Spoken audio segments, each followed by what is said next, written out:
Welcome to the Big Four Accounting Firms podcast, brought to you by big4accountingfirms.com and the Big Four Accounting Firms YouTube channel. Before we get started, just wanted to remind everybody to support us if you have a chance or if you can. Even $1 helps, and we have a link in the description to a website called Buy Me a Coffee. It's just a way to donate to us and support us. Again, any amount is helpful so that we can keep putting out content. And there's also other ways for you to support us in the show notes to this podcast or on YouTube in the description. In today's podcast, we're going to talk about an article that was released on ft.com about the Big Four accounting firms seeking leniency from the UK watchdog for high-risk audits. And we've talked a lot about on here about regulation in the UK with regards to the Big Four accounting firms and how it keeps ramping up. Well, the FT reports that the big accounting firms asked the FRC to pause quality inspections of their work if they agree to audit high-risk companies on the London Stock Exchange. And one of the biggest reasons they're doing this is because they don't want there to be judged on high-risk audits, especially for new companies that are just newly listed. And they've gotten fines for high-risk companies. And they mentioned two public companies in here, Sports Direct and Boohoo. Both these companies turned to mid-sized firms with little experience of auditing big listed companies after leading auditors refused to review their work amid concerns over regulators' governance. So what we have here is now the Big Four accounting firms don't want to audit companies, and these companies have to turn to smaller firms. Regulation in the United Kingdom, and I think it's going to be coming more and more in Europe because the United Kingdom is not the only place with these issues, is going to impact every piece of the Big Four accounting firms in Europe. It's going to impact whether or not they can have consulting. We've seen that happen already. But it's also going to impact how much work they win and whether the Big Four accounting firms even exist in the UK anymore, because they might be too scared of their own shadow. The Big Four accounting firms, I think, made a mistake here. They asked the FRC to completely stop or not audit their audits of high-risk companies in the first year. That's obviously not good. And the regulators said that there has to be some oversight. And the article also says that they've been fined $75 million for shortcomings in the 3 years up to March 2020. And that's all the Big Four accounting firms. So this is, to me, this is really big news. And that's why I wanted to cover it, because the Big Four accounting firms are afraid to audit companies, and regulators aren't really sure what to do either. And they even had the mid-sized accounting firms in on this discussion, because the mid-sized accounting firms are the ones that are going to be winning the work from the Big Four accounting firms and smaller firms. And you have to have the Big Four accounting firms on a lot of large companies just because they have the amount of bodies needed to audit something very big. They also have experience auditing the largest companies in the world. No matter what the mid-sized accounting firms say, they don't have experience at this level. They could gain it, but I think a lot of things are going to happen here.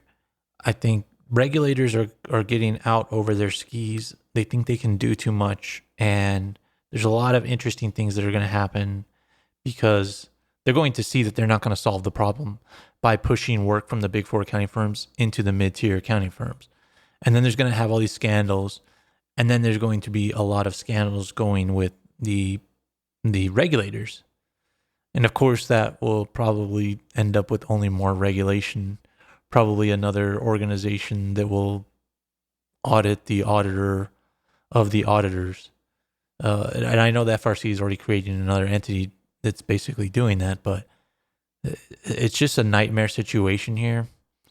I think I've spoken about before on this podcast how I would address this You have to change the way the big four accounting firms operate. You can't split it apart, consulting from audit, because that's been done before. It doesn't work. And they always find a way to integrate it back in. It has to be ethics. It has to be getting the big four accounting firms to focus less on sales, less on utilization, things like that, reward ethical behavior. And maybe they've tried this, but when you read about what they do, it's more penalty based. It's more penalty based, and it's more we need something else on the big four accounting firms, and it never really happens. And it doesn't really happen because of another regulation issue and another issue that I see with the big four accounting firms. The regulators and governments pretend they hate the big four accounting firms because they don't audit public companies correctly. Pensions lose money. Investors lose money. We hate the big four accounting firms. On the other hand, they keep rewarding big four accounting firms tons of governmental work. And they also use the big four accounting firms to push their agendas. Right now, go to any big four accounting firm social media page around the world. I don't care. And it's about social justice, racial equity, and environmental change. Now, the big four accounting firms aren't doing that on their own. They're getting that from the largest regulators, from politicians, and other large corporations that want them to push these agendas. So, in one side of their face, they're saying they hate the big four accounting firms. On the other, they use them to push policy agendas around the world because the big four accounting firms audit the largest the largest companies in the world. And so they're right there connected. And that's another thing I want to talk about. I was thinking more and more about the climate change, right? Because there's a lot of discussion about climate change, and climate change favors large companies. Climate change, not climate change itself, but climate change discussions, climate change measures and regulations favor the largest companies in the world. Because if you're not regulated, if you're not set up to move towards these climate regulation, net zero carbon, and ESG standards. And if you're a startup company, let's say you're a software company or a financial services company, your business has nothing necessarily to do with the environment directly. You're running the day-to-day business of your company, and somebody comes to you and says, hey, are you moving towards net zero carbon? What's your carbon footprint? Are you having these ESG standards? They're going to say, no, I'm just trying to run a profit, meet payroll, etc. And if you're a smaller business and somebody says you have to measure your carbon, you have to put that in your books, they're going to say, well, I don't have the money to do that right now.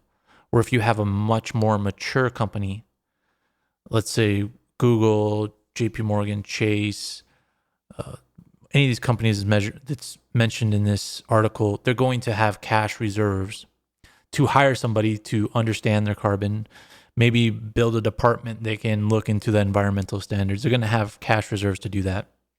So it favors the largest companies in the world. The largest companies in the world have enough money to pay consultants like the big four accounting firms. So what I'm trying to say there is that we have in one respect where the government, especially in the UK, the FRC particularly, is trying to move work away from the big four accounting firms, but also has to work with them because there's not really a choice as far as auditors go. And it's threatening the existence of the big four accounting firms.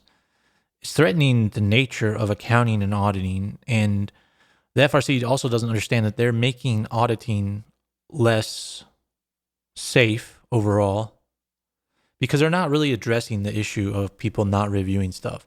They're just moving work around from companies, from one company to the next, and hoping that one of the companies is ethical enough to do the right thing or is diligent enough to review the financials. And that's not the way to do it. And we're always looking at the UK and Australia, I feel like, because they're ahead of the world, and whatever happens there gets pushed. Like whatever happens in the UK from a regulation standpoint is going to move over to the US. We've seen it with all these social justice things moving back and forth, but a lot of the regulation eventually makes its way to the US. So I think there's more to come here, and that's something I found interesting today. and it's going to change the nature of accounting and auditing, in my perspective. So that's the podcast for today. Stay up to date. Make sure to subscribe to this podcast. Support us financially if you can through the Buy Me a Coffee link in the show notes of this podcast. And thanks for listening.